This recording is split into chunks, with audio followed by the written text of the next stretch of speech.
I'm making this video to go over HyperCard and the World Wide Web and Netscape, the first web browser.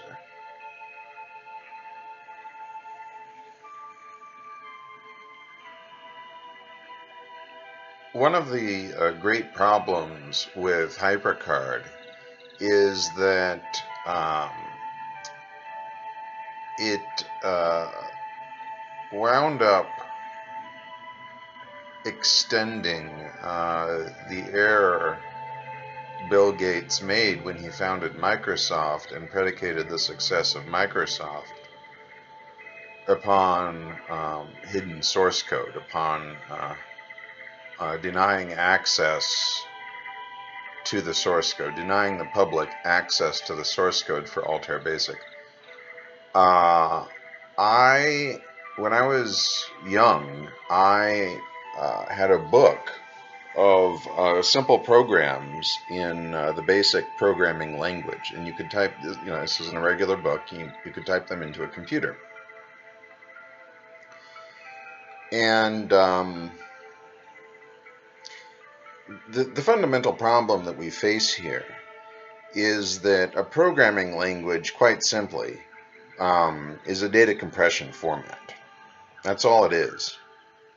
And if you look at the evolution of data compression formats, first of all, you can define a simple dominance function. Now, what I'm talking about here is the concept of one integer dividing another. And this is, of course, computed by comparing the prime factorization and then seeing if the power of each prime in A is less than or equal to the power of each corresponding prime in B. And this test of divisibility is the principle on which Fractran is based. This is John Conway's Turing-complete algorithm.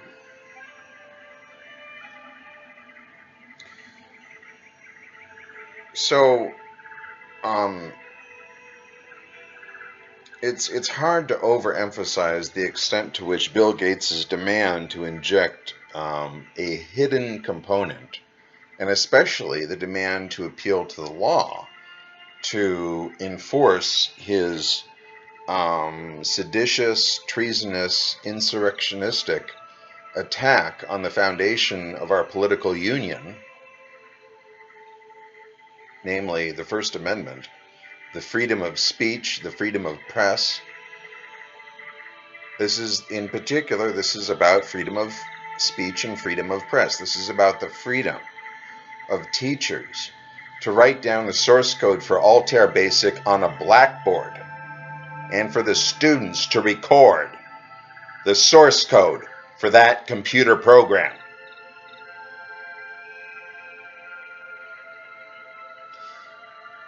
A computer programming language is a data compression format. That means that the computer programming language magnifies the effect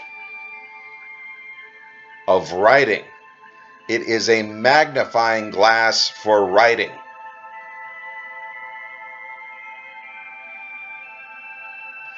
This means the computer programming language is the component that magnifies the power of writing and magnifies the power of the book. And Bill Gates stabbed writing in the back at a critical time for his personal profit, in violation of the foundation of our political union.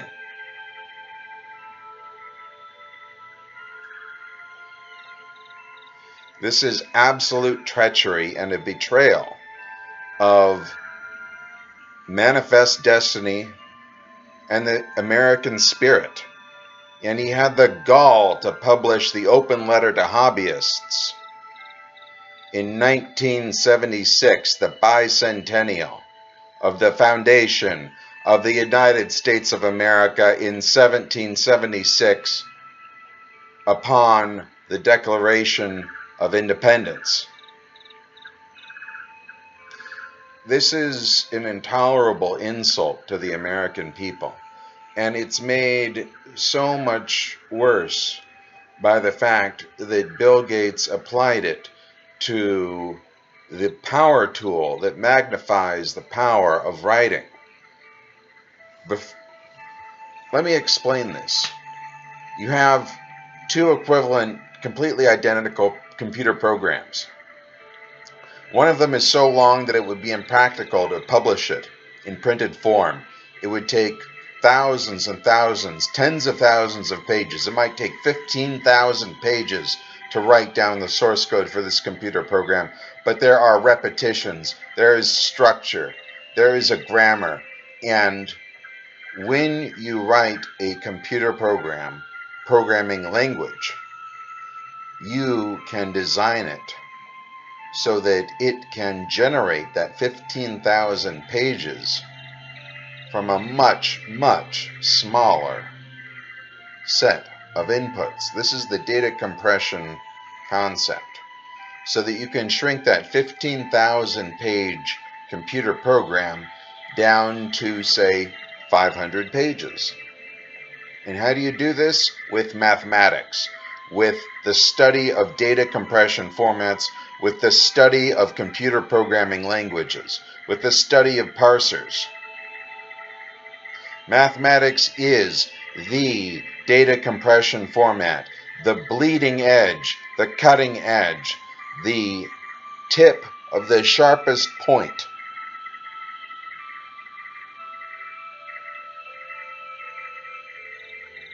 So it is ironic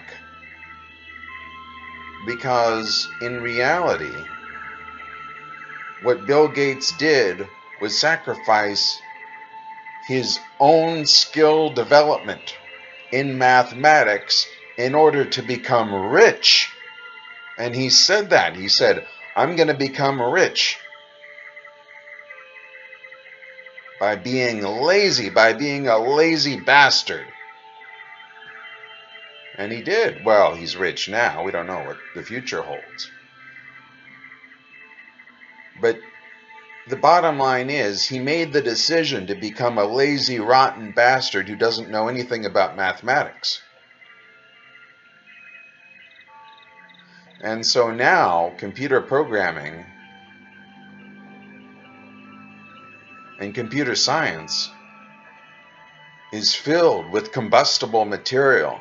And all we need is for some motherfucker to light a match, throw it down, and the whole thing goes up in flames.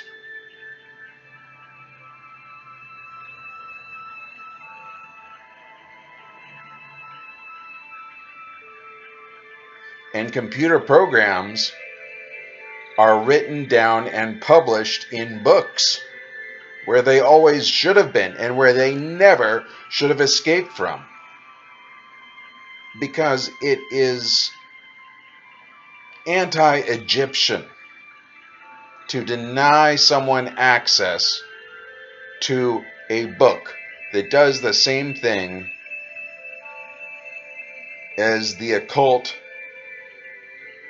software CD or diskette, which requires the occult shine box, the computer,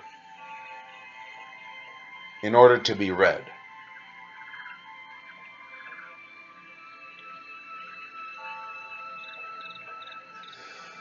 Now then, the tools and techniques for correcting this embarrassing and humiliating error are available to us. And all it takes is courage. All it takes is time and vision and a determination